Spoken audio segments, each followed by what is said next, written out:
Minha cunhada revelou minha gravidez antes de mim para que a dela não fosse ofuscada mais tarde, dizendo que fez isso porque estava emocionada. Mas eu também estou emocionada, e revelei o gênero do meu bebê durante o anúncio de gravidez dela. Eu tenho 27 anos, estou atualmente grávida de 8 meses e essa história tem me pesado há um tempo. Não falei muito sobre isso, mas tem rondado minha cabeça todos os dias. O que aconteceu foi uma daquelas coisas que no momento parecia pequena, mas com o tempo, ao pensar mais sobre isso, percebi que tudo estava errado. Meu marido Nick, de 29 anos, tem uma irmã mais nova chamada Dana, de 25 anos. Dana sempre foi um pouco exagerada, por assim dizer. Ela precisa de atenção, adora ser o centro das atenções e não entende muito sobre limites. Acho que ela nunca leu a definição disso no dicionário. Ela não é má nem cruel, pelo menos não de forma evidente, mas é daquelas pessoas que agem primeiro e depois não se desculpam. Ou então oferecem um pedido de desculpas que transforma tudo em algo sobre elas mesmas. Nossas mães são muito boas amigas, cresceram juntas. Nick e eu estávamos tentando ter um bebê há pouco mais de um ano. Não compartilhamos isso com ninguém, exceto alguns amigos próximos, porque o processo era estressante e não queríamos que as pessoas ficassem nos perguntando sobre atualizações. Houve lágrimas, decepções e uma gravidez química que me afetou bastante por semanas. Então, quando finalmente tive um teste positivo e o médico confirmou que tudo estava bem, senti-me cautelosamente feliz. Queria aproveitar o momento e contar às pessoas quando estivesse pronta. Nick respeitou completamente isso e disse que poderíamos esperar até depois do primeiro trimestre para contar às nossas famílias. Gostei desse plano, parecia seguro. Naquele ponto eu estava com cerca de 9 semanas, ainda era cedo, mas decidimos contar primeiro aos pais e irmãos dele. Somente a eles. Ainda não dava para notar minha barriga, e deixei muito claro que não estava pronta para que a notícia fosse pública. Contamos durante um jantar na casa dos meus sogros. Estavam apenas a mãe dele, o pai, Dana e o namorado dela, Ben. Todos pareciam felizes por nós, e me senti bem com como tudo aconteceu. Então, 3 dias depois, acordei com meu telefone cheio de notificações. Tinha mensagens de primos, tias, colegas de trabalho e até de uma amiga da escola com quem eu não falava há anos, me parabenizando. Alguns me marcaram no Facebook e outros comentaram em uma publicação feita pela Dana. Ela havia postado uma foto de um macacão de bebê e algumas botinhas, e escreveu algo sobre se tornar tia. Marcou a mim e ao Nick. Eu não havia postado nada sobre a gravidez naquele momento, então imediatamente liguei para o Nick, que estava no trabalho, e ele também não tinha visto. Comecei a chorar porque senti que o momento que eu vinha guardando com tanto carinho me havia sido roubado. Eu não estava pronta para compartilhar isso, ainda tinha medo de que algo pudesse dar errado, e agora estava lá, ao alcance de todos para comentar, me enviar mensagens e especular. Mandei uma mensagem para Dana dizendo que não concordava com o que ela fez. Ela me respondeu com uma mensagem longa dizendo que estava tão emocionada que não conseguiu se conter e que achava que estaríamos bem com isso, já que tínhamos contado para a família. Continuava dizendo que estava muito feliz e que não pensou que seria um grande problema. Aí está um exemplo de fazer algo errado e não se desculpar, além de transformar tudo em algo sobre ela. Nick ficou furioso. Ligou para ela e eu podia ouvir que estavam tendo uma grande discussão. Ela chorou, é claro, porque é isso que ela faz quando as pessoas ficam chateadas com ela. Depois ligou para a mãe que me ligou e me disse que Dana fez aquilo com boas intenções e que eu deveria estar feliz, que muita gente estava animada por nós, e que isso era o que importava. Não falei muito, mas depois desliguei, silenciei a Dana em todas as minhas redes sociais e parei de responder às mensagens dela por algumas semanas. Senti que tinham me roubado aquele momento especial. As pessoas continuavam fazendo perguntas, dando conselhos não solicitados e comentando sobre o meu corpo. Nem sequer pude fazer o anúncio bonito que tinha planejado para os meus próprios pais. A postagem da Dana me antecedeu, e quando eu disse que ela tinha tirado esse momento de mim, ela disse que eu estava sendo extremamente dramática. Essa palavra ficou comigo. Dramática, como se eu não tivesse esperado tanto para chegar até esse ponto. Avançando alguns meses depois, eu estava com cerca de 6 meses de gravidez quando a Dana convidou todos para um churrasco em sua casa.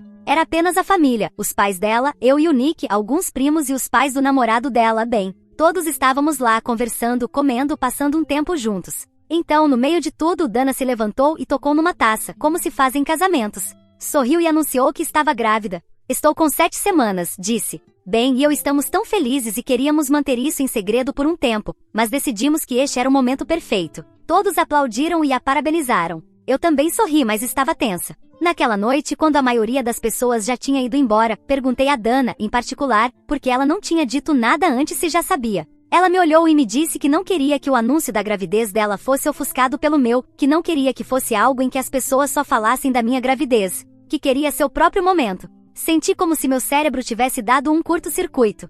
Ela não queria ser ofuscada, então manteve a gravidez em segredo durante semanas e depois programou o anúncio para receber a atenção máxima. E ainda teve o descaramento de dizer que eu estava sendo dramática por querer esperar para compartilhar a minha. Tudo começou a fazer sentido para mim. Dana não postou sobre a nossa gravidez porque estava emocionada. Ela o fez porque viu uma oportunidade de chamar a atenção e quis aproveitá-la. Não se importou com o fato de eu não estar pronta. Viu que a janela de oportunidade estava se fechando e pulou em cima dela antes que se fosse. E então, quando chegou a vez dela, protegeu o momento como se fosse um bilhete dourado. Entendeu perfeitamente os limites quando se tratava dela mesma. Então, alguém deve ter lhe dado um dicionário. Só não achava que os limites se aplicavam a mim. A partir daí, tudo que Dana fazia parecia calculado. Continuava postando fotos de sua barriga com legendas que pareciam estranhamente competitivas. Postou uma comparação lado a lado da barriga dela com 7 semanas e a minha com 26 semanas, brincando que teríamos primos gêmeos. As pessoas acharam fofo, mas para mim não foi. Ela aparecia nos jantares de família com vestidos que destacavam sua barriga quase inexistente e fazia comentários sobre como ela seria a mãe divertida. Na minha festa de bebê, ela me deu um pacote de fraldas e depois disse para toda a sala que planejava um estilo de criação minimalista e que não precisaria de muitas coisas porque manteria tudo natural. Fez vários comentários indiretos que senti como alfinetadas, como o fato de que ela não ia engordar muito ou que já planejava se recuperar rapidamente. Eu não respondi a nada disso, apenas sorri, consenti e segui em frente, mas me doeu. Mesmo quando Nick a confrontou novamente e disse que ela precisava se acalmar, ela apenas disse que estávamos inseguros. Essa é a palavra preferida dela agora, inseguros. Como se querer espaço, privacidade e respeito me tornasse insegura. Nem se trata da atenção. Eu não me importo com a quantidade de curtidas ou postagens ou ser o centro das fofocas da família. O que me importava era não poder aproveitar minha gravidez em paz. A única pessoa que deveria ter sido solidária, outra mulher passando pela mesma experiência, transformou isso numa competição estranha. Nem sei se ela percebe o dano que causou. Provavelmente não. Dana vive em seu próprio mundinho onde cada momento gira em torno dela. E o pior de tudo é que toda a família simplesmente aceita isso. Dizem, essa é a Dana, como forma de justificativa. Como se fosse um bebê que bateu a cabeça quando era pequena e ficou assim. Por isso as pessoas dizem, ela é assim mesmo. Talvez seja o caso e eu não saiba. Talvez ela seja apenas uma pessoa mimada pelos pais, e ninguém quer assumir a responsabilidade pelo monstro que criaram. Atualização 1. Já se passaram 2 semanas desde o drama da revelação do gênero. As coisas ficaram desconfortáveis, mas calmas por um tempo. Não houve contato direto, apenas comentários indiretos através de familiares. Então, na semana passada, recebi uma mensagem da mãe dela apenas para me avisar que ela estava no hospital, sob observação, devido a alguns problemas menores na gravidez. Não era nada grave, apenas um pouco de sangramento e estresse. O bebê está bem, ela está bem, mas é claro que isso não era o que ela queria que fosse o foco. A próxima coisa que soube foi que as pessoas começaram a entrar em contato comigo com acusações estranhas, coisas como, ela tem estado sob muita pressão ultimamente, ou que não conseguiu descansar direito desde que tudo isso aconteceu, ou que é por isso que as mulheres precisam de apoio, não de competição. Mais tarde, naquela noite, recebi uma longa mensagem do namorado dela. Ele disse que não estavam culpando ninguém diretamente, mas que o momento de tudo o que tinha acontecido tinha sido realmente difícil para ela. Disse que o que ocorreu na festa de anúncio realmente a tinha afetado. Disse que o estresse não é bom para uma mulher grávida. Usava palavras vagas como ambiente emocional e falta de harmonia na família. Basicamente, tentava me fazer sentir culpada sem dizer isso de forma direta. Honestamente, foi uma loucura. Eu não fiz nada depois do episódio dos cupcakes. Fiquei em silêncio. Não publiquei nada sobre isso. Não pedi que ninguém tomasse partido. Mas agora estão me tratando como se eu tivesse causado uma emergência médica só por ter aparecido com cupcakes cor-de-rosa. A mãe dela começou a enviar mensagens para minha mãe dizendo coisas como: deveríamos estar todas pensando na saúde dos bebês, não em ego e rivalidade. Depois, outra pessoa me disse: talvez você devesse pedir desculpas só para manter a paz. Não porque você estivesse errada, mas para ajudar todos a seguirem em frente. Estou com 33 semanas de gravidez prestes a explodir, mal consigo amarrar meus sapatos, e agora estão dizendo que tenho que carregar a culpa por algo que não causei. Num jantar de família recente, algumas pessoas me olharam de lado. Algumas nem sequer falaram comigo. Uma tia se aproximou do meu marido e perguntou se eu estava mais emocional ultimamente, como se estivesse tentando me diagnosticar como instável. Enquanto isso, ela ficou em casa e postou uma foto da pulseira do hospital com uma legenda dizendo: tentando superar tudo isso. Tudo isso me incomoda porque passei por muito para conseguir engravidar, e ela não teve nenhum problema em me causar estresse. Não por causa da revelação em si, mas porque eu não queria contar para todos antes que a gravidez estivesse mais avançada. Não recebi nenhuma mensagem dela. Acho irônico que algumas pessoas pensem que eu deva pedir desculpas, quando ela não fez, e ela é quem tinha toda a obrigação de se desculpar, porque a minha gravidez era de risco, e a dela não. Se alguém colocou a própria gravidez em risco, foi ela mesma, ao transformar tudo isso numa grande competição. Agora a família está planejando um chá de bebê só para ela, para levantar o ânimo dela. E já estão fazendo comentários sobre como todos devem se comportar da melhor forma possível e como devemos evitar surpresas desnecessárias. Desta vez, ainda não decidi se irei, honestamente. Só quero aproveitar as últimas semanas da minha gravidez em paz, mas isso não parece possível quando alguém continua agindo como se a minha mera existência a prejudicasse. Atualização 2. Os convites para o chá de bebê foram enviados há alguns dias. Ela usou um daqueles sites elegantes de convites online e os enviou para toda a família e alguns dos nossos amigos em comum. Abri o convite esperando o típico, tema, código de vestimenta, link da lista de presentes. Mas perto do final do convite havia uma linha estranha escrita em itálico que dizia algo como: para o conforto da mãe grávida, este será um evento livre de crianças e livre de grávidas. Um evento livre de grávidas em um chá de bebê. Isso nem fazia sentido. Mandei uma mensagem para uma das nossas primas para perguntar se ela tinha recebido o mesmo. Ela também tinha recebido e pensou que talvez fosse um convite personalizado só para mim. Ela achou estranho também.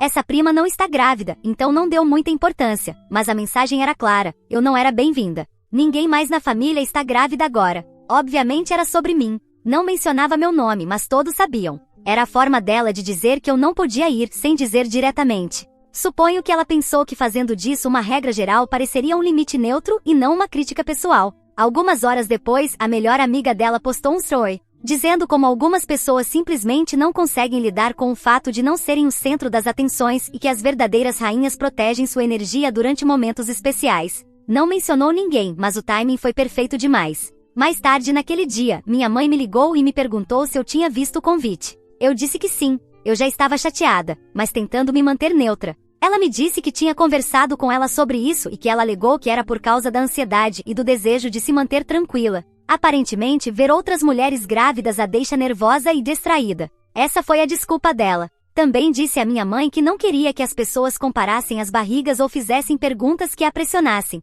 Tudo se tratava de preservar a paz dela, ou algo assim. Agora tenho certeza de que se eu não tivesse feito a revelação do gênero, nada disso estaria acontecendo. Mais membros da família começaram a me contatar em particular. Alguns estavam confusos, outros claramente envergonhados. Alguns me perguntaram se eu iria. Eu apenas disse que não fui convidada, e foi isso. Uma pessoa, na verdade, mandou mensagem para a anfitriã perguntando se a regra era séria, e confirmaram que sim. Aparentemente, era um limite firme para proteger a convidada de honra. A questão é que eu nem estava pensando em ir, não queria estar perto de mais drama. Mas me dizerem que eu não posso ir porque estou grávida me afetou de outra forma. Como se meu corpo agora fosse uma espécie de ameaça ao protagonismo dela. Como se estar grávida ao mesmo tempo que ela fosse um crime. Agora esse é o novo assunto nos grupos de família. As pessoas estão cochichando, se perguntando por que ela age assim. Alguns familiares decidiram silenciosamente não comparecer. Alguns vão, mas acham tudo isso ridículo. Alguns ainda estão do lado dela e acham que ela só está tentando proteger sua saúde mental.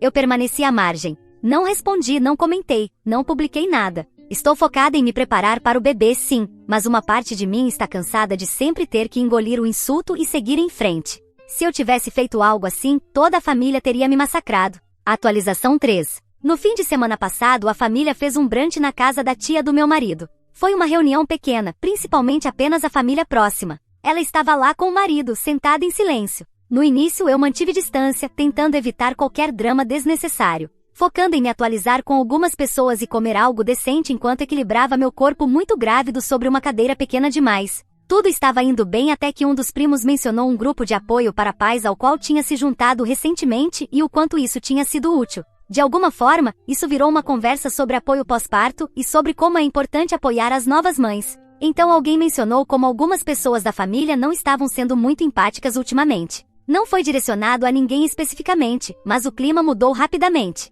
Ela revirou os olhos e murmurou algo entre dentes. Não ouvi o que ela disse, mas uma pessoa pediu que repetisse, e foi aí que as coisas começaram a esquentar. Ela ficou na defensiva imediatamente. Disse que estava cansada de ser pintada como a vilã, que todos sempre me mimavam e agiam como se eu nunca fizesse nada de errado. Afirmou que precisava lidar com tanto estresse porque as pessoas não a deixavam ter o momento dela. Algumas pessoas pareciam desconfortáveis. Um ou outro tentou mudar de assunto, mas outros não deixaram passar. Olharam para ela e disseram que ela precisava parar de agir como se o mundo girasse ao redor da gravidez dela. Disseram que todos tinham tentado ser gentis e compreensivos, mesmo quando ela estava sendo passivo-agressiva, excluindo as pessoas e fazendo tudo girar em torno dela. Era o que muitos de nós estávamos pensando, mas éramos educados demais para dizer. Disseram que não era normal proibir outra mulher grávida de ir a um chá de bebê, especialmente sendo da própria família, apenas para se sentir mais especial. Que lançar indiretas nas redes sociais, distorcer a narrativa e transformar cada evento em uma competição,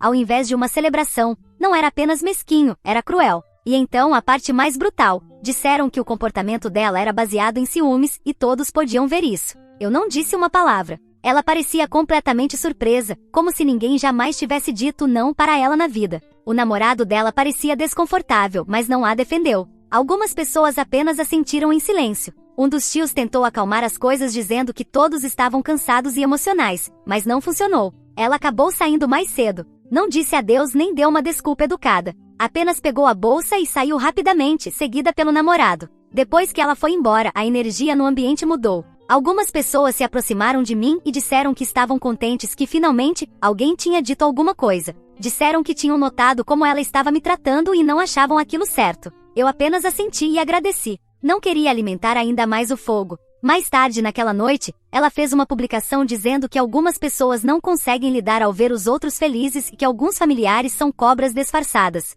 Recebeu algumas curtidas e comentários de apoio de seu círculo habitual, mas a maioria da família ignorou. Desde então ela não se comunicou diretamente com ninguém. Minha mãe disse que provavelmente ela ainda está com raiva e tentando agir como se tivesse sido atacada. Eu não falei com ela. E não pretendo fazer isso tão cedo. Estou ocupada me preparando para o bebê e honestamente, senti uma certa satisfação ao ver que finalmente, alguém a confrontou sobre o comportamento dela depois de meses de joguinhos estranhos e comentários silenciosos. A atualização 4 quase se passaram 3 meses inteiros desde a última vez que publiquei. Mas vocês vão me perdoar porque estive ocupada sendo mãe. Minha filha nasceu forte e saudável, e isso tem sido a única coisa que ocupou minha mente nesses meses. Todo o drama, as besteiras da minha cunhada e as coisas que aconteceram nesse tempo ficaram em segundo plano. Minha mente estava em modo materno, e minha cunhada ficou em quarto plano ou ainda mais atrás. Mas acreditem, minha cunhada ainda fez besteiras. Ela ainda não deu à luz, então ainda tem tempo para suas habituais crises emocionais e chamados por atenção. Embora esteja começando a se acalmar à medida que se aproxima do final da gravidez e está mais inchada, pelo menos parou de postar fotos e coisas assim. Talvez porque agora esteja enorme e já não seja mais cool fazer isso. Mas antes de se acalmar, ela fez a revelação de gênero, um vídeo com muita produção para mostrar que seria um menino. E até isso foi usado como uma forma de competição, porque destacou na postagem que estava dando um neto à mãe dela, como quem diz que por ser menino, era mais importante que a minha filha. Outra grande ideia que teve foi praticar esportes como boxe e outras coisas enquanto estava bem grávida, para demonstrar que mulheres podem ser mães e fazer muitas coisas ao mesmo tempo. Talvez isso seja verdade, mas não comece a fazer atividade física extenuante no seu terceiro trimestre quando nunca fez nada disso na vida antes. Minha cunhada se manteve ocupada tentando ser o centro das atenções, e eu me mantive ocupada tentando ser a melhor mãe possível. Preocupações diferentes, abordagens diferentes, objetivos diferentes. Atualização 5 eu disse, é hora de relaxar e seguir com a minha vida.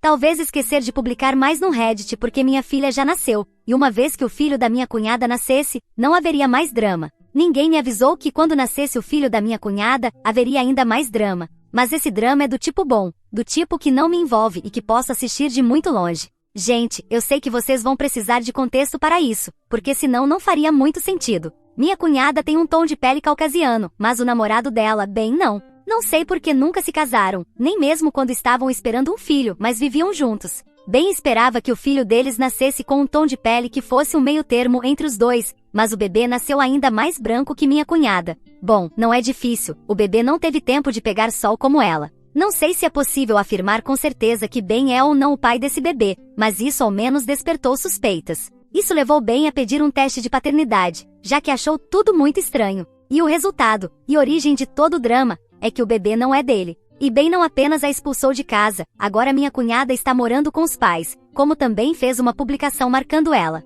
E diferente das publicações passivo-agressivas da minha cunhada, onde ela não mencionava nomes ou só sugeria certas coisas, essa publicação foi agressiva. Dizia que minha cunhada era uma vadia infiel, que o tinha traído com algum branquelinho, e outras coisas que eu acho que seriam altamente censuradas no Reddit. Ele a chamou de racista, dizendo que ela procurou ter um filho com um homem da mesma cor de pele que ela, e várias outras acusações. O que achei mais estranho em tudo isso foi ver familiares curtindo a publicação dele. Não era o tipo de publicação. Decidimos terminar nosso relacionamento após anos felizes e seguiremos caminhos separados, mantendo uma relação cordial daqui pra frente. Era mais do tipo, minha esposa me traiu com um nazista e que ela apodreça. Mas sim, tem sido tudo carregado de muito drama para minha cunhada e para a família do meu marido. Meu marido apenas disse, estou cansado dessa merda, e bloqueou a irmã nas redes sociais. Eu me mantive afastada. Não quero ser sugada por esse vórtice de drama que gira ao redor da minha cunhada. De qualquer forma, às vezes eu penso e digo, aí está a sua atenção, sua vadia, e isso me arranca um sorriso.